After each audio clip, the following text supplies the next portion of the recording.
Hi there, Turgeon here, bringing you physics from afar. This is a video that's all about an introduction to momentum and impulse. Here's our final stage. You're getting a peek at, I guess, the boss challenge, and let's go back to the beginning and take a look. What even is momentum? Well, as it sits, I can tell you what it is. It's the product of mass and velocity, but that should raise some questions in your mind, like what's the point of that? Why is that useful? We learned that, for example, with kinetic energy by itself, you can't prove anything. It's only when you put it into a relationship with other things that it even means anything. Let's derive momentum. If you start with F equals ma, a basic thing that we kind of accept we can prove to be true, we're going to do some algebraic stuff. Start with a simple case. I have a cart, and I'm going to push the cart across a frictionless surface. From rest, we know that it's not going to move at a nice constant velocity like this. It's actually going to, if I push the cart, it's going to speed up. Now, if I multiply both sides by d, something interesting happens. You don't really need to know exactly how you would remember that this happens. All you need to do is believe and understand the algebra that I'm doing, and then it makes sense at the end. Fd equals m times a times d. Let's solve for a based on some other stuff we know. I know that v final squared v initial squared plus 2ed. If I solve for a, it's v final squared minus 0 over 2d because we said it starts from rest. Plug that in, you get this. Fd equals mv squared over 2. Well, all of that over 2 is the same as multiplying by 1/2, and we have Fd equals 1/2 mv squared, which is another way of saying that the work becomes the kinetic energy. Work becomes kinetic energy. Okay, fine. Let's multiply both sides by t. Ft equals mat. Again, solve for a, but with a different emphasis now. I'm going to now look at the equation v final equals v initial plus at. V final equals at because v initial is 0. Substitute for a, and you get vf.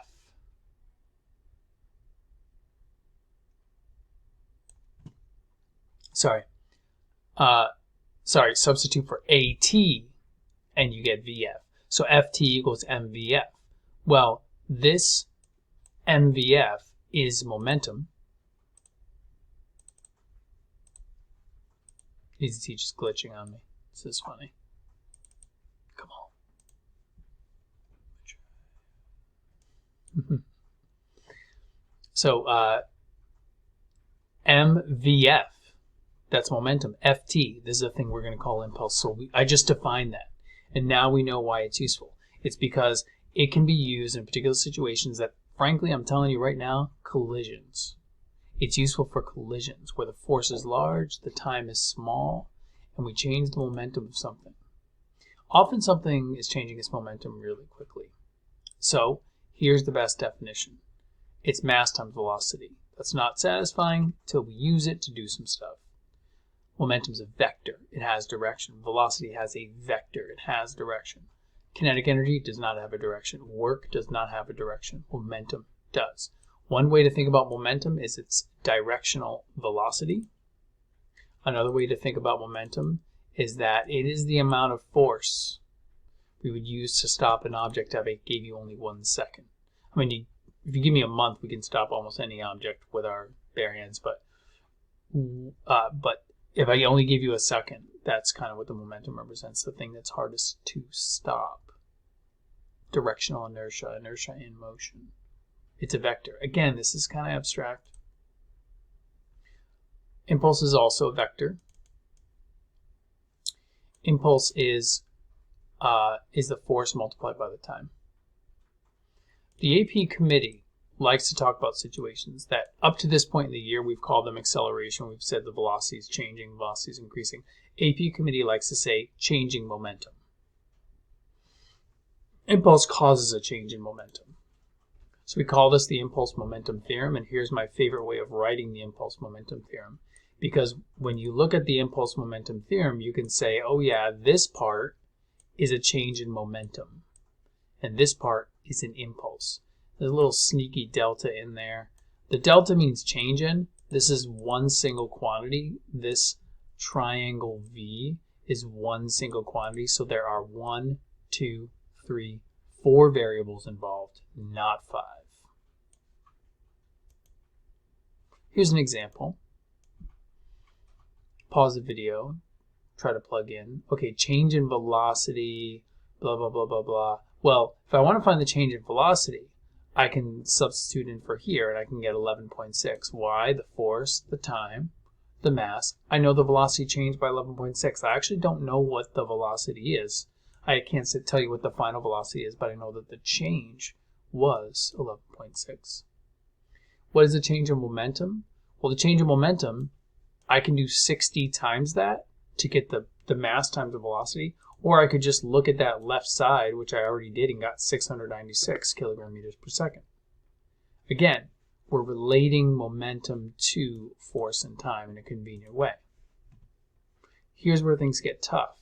Let's say I have a situation like this. I've got a ball bouncing off a surface. It's got an angle.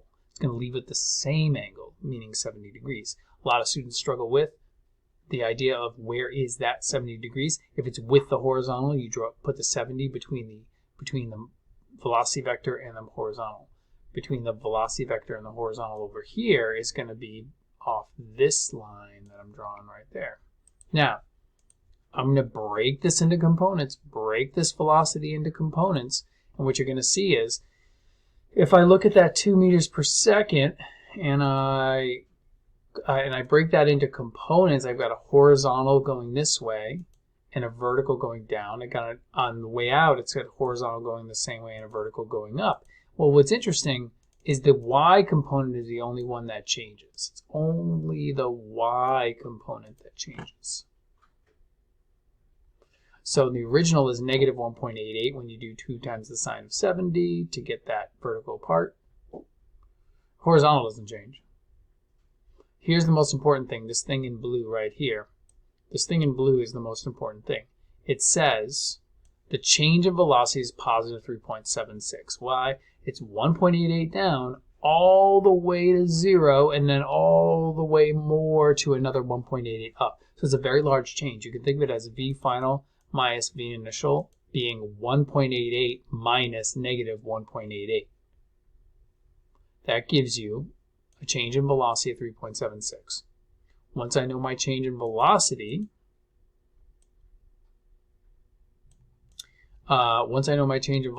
I can just simply find the change in momentum by multiplying by the mass. And then now I know my impulse. My impulse was the change in momentum. So the impulse is 4.89 Newton seconds up.